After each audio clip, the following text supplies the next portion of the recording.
For 9 years, a quiet Brooklyn painter named Emil Goldfus sold portraits, developed photographs, and waved to his neighbors. He was really a KGB colonel running a spy network aimed at the heart of America, and no one suspected a thing until a 5-cent coin and a drunk gave him away. This is the story of the ghost the Soviet Union slipped into New York. To understand how a man could vanish into Brooklyn like that, you have to understand a word that sounds like a contradiction and was the most closely guarded idea in Soviet intelligence.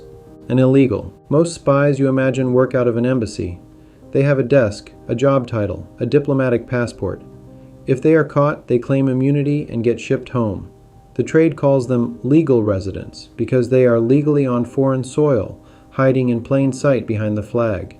An illegal is the opposite of all that. An illegal has no embassy, no cover story handed down by a government, no immunity, no safety net. He is dropped into an enemy country with a false name, a false past, a false life stitched together so carefully that even his neighbors, his landlords, his fellow artists never guess. He becomes a citizen. He pays rent. He buys milk. He votes, maybe. And underneath it all, he runs a secret network aimed at the heart of the nation that thinks it has taken him in. If a legal is caught, it's an embarrassment. If an illegal is caught, he is simply a man with no country willing to admit he was ever theirs. He can be tried. He can be executed. And Moscow will look you in the eye and say, "We have never heard of him."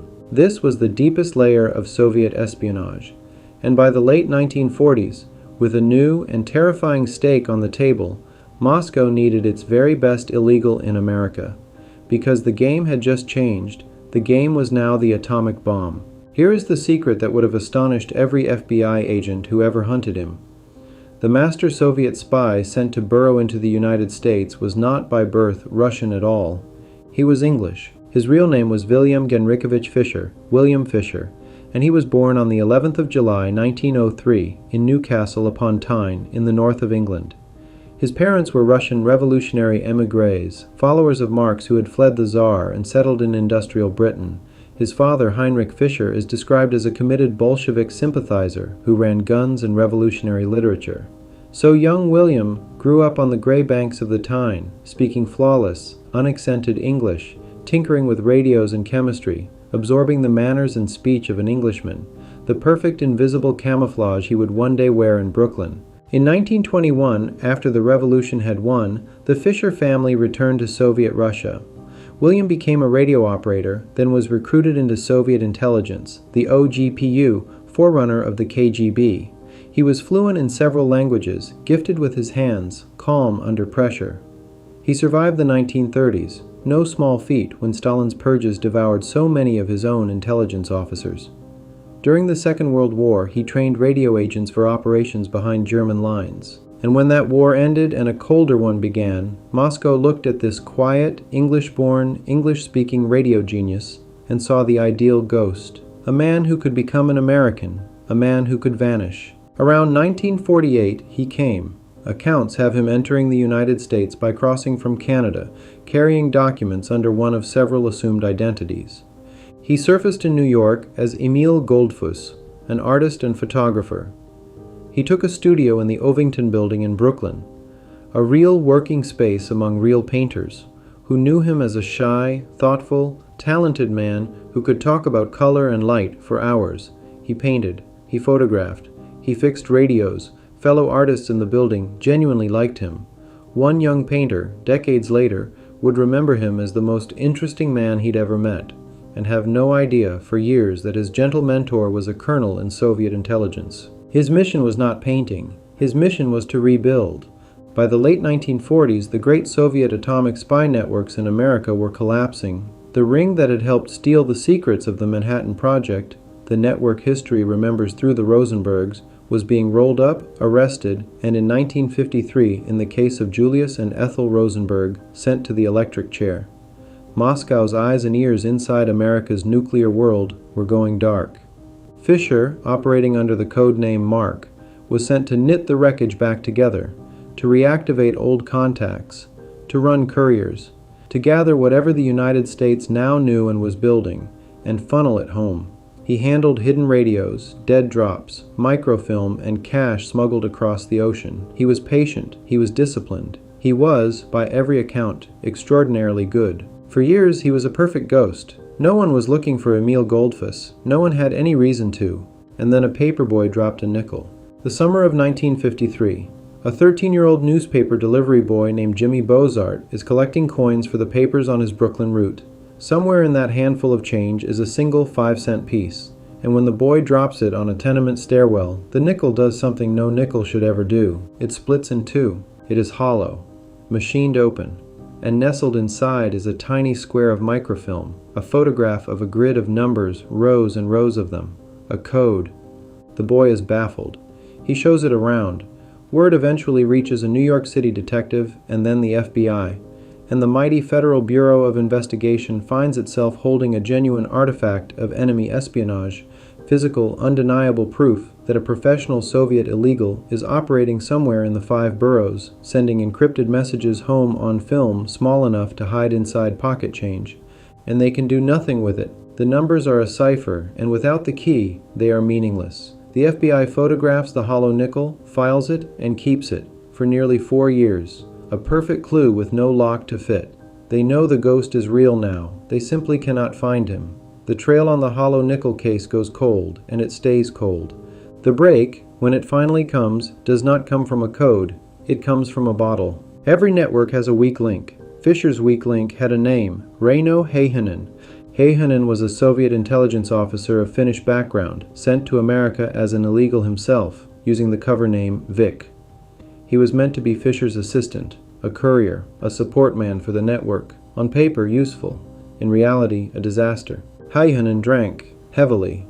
He quarreled with his wife, mishandled money entrusted to the operation, including, by some accounts, funds meant for other agents, and grew sloppy and unreliable in ways that terrified a careful man like Fisher. For a professional illegal, Heihanen was a walking security breach, emotional, indiscreet, unstable. In 1957, Moscow lost patience. Heihanen was recalled to the Soviet Union, a summons that, for a failing agent, could easily mean disgrace, prison, or worse. He got as far as Paris, and there, in the spring of 1957, Reino Heihanen walked into the American embassy and defected. At first, the Americans could barely believe the stumbling, half-drunk man in front of them was anything at all, but slowly as he talked, the pieces fell into place. He knew about dead drops in New York parks. He knew about hollowed coins and hidden bolts in microfilm. He knew, though not the man's true name, about his superior, a quiet older man, an artist, a photographer, with a studio in Brooklyn. The FBI's 4-year-old hollow nickel suddenly had a voice to go with it, and that voice led them step by step back across the Atlantic to a shabby room at the Hotel Latham and a painter named Emil Goldfus. Quick pause. If you want more of the stories the official record tried to bury, take a second to subscribe. It's free, and it's the single biggest thing that keeps this channel digging. Alright, back to the ghost of Brooklyn. This brings us back to the morning of June 21st, 1957. When the agents finally have him, and the questioning begins, they need his name, his real name, and the man who has been Goldfus and Collins gives them a fourth identity, one they've never heard, Rudolf Ivanovich Abel. It was a lie, but a very particular, very deliberate kind of lie. Rudolf Abel was a real person, a dead friend and former colleague, another Soviet intelligence officer who had died a few years earlier. By reaching for that specific name at the moment of his capture, Fisher was doing something almost invisible and quietly brilliant. He was sending a message. Anyone in Moscow who read the American newspapers and saw that name, Rudolf Abel, would understand instantly. The name was a flare. It told his own service two things at once. I have been captured, and I have not talked.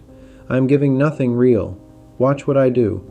It signaled that the man in FBI custody was a loyal officer, not a defector, and that he could, someday, be worth getting back. He never broke. Through interrogation, through the long grind of the legal machine closing around him, he admitted almost nothing of substance. He would be tried, and the world would come to know him by a dead man's name, as the spy Rudolf Abel. The 1957 trial in Brooklyn Federal Court was a sensation, the biggest Soviet spy case since the Rosenbergs, and this time the accused was the ghost himself, the master illegal caught in the flesh. To defend him, the court turned to a New York attorney named James B. Donovan, an insurance lawyer, but no ordinary one. Donovan had served in the OSS during the war and had helped prepare the Nuremberg prosecutions. He took the case, an unpopular one, out of a stubborn belief that even an enemy spy deserved a real defense, that the strength of American justice was best measured by how it treated the man everyone wanted to hang. The evidence was heavy. Abel was convicted of conspiracy to commit espionage, and now came the question hanging over the whole room. Would he die for it? The Rosenbergs had gone to the electric chair for atomic spying. The public mood wanted blood. It was Donovan who talked the court down from execution, and the argument he made was as coldly practical as anything a spy master ever conceived. "Do not kill this man," Donovan urged the judge.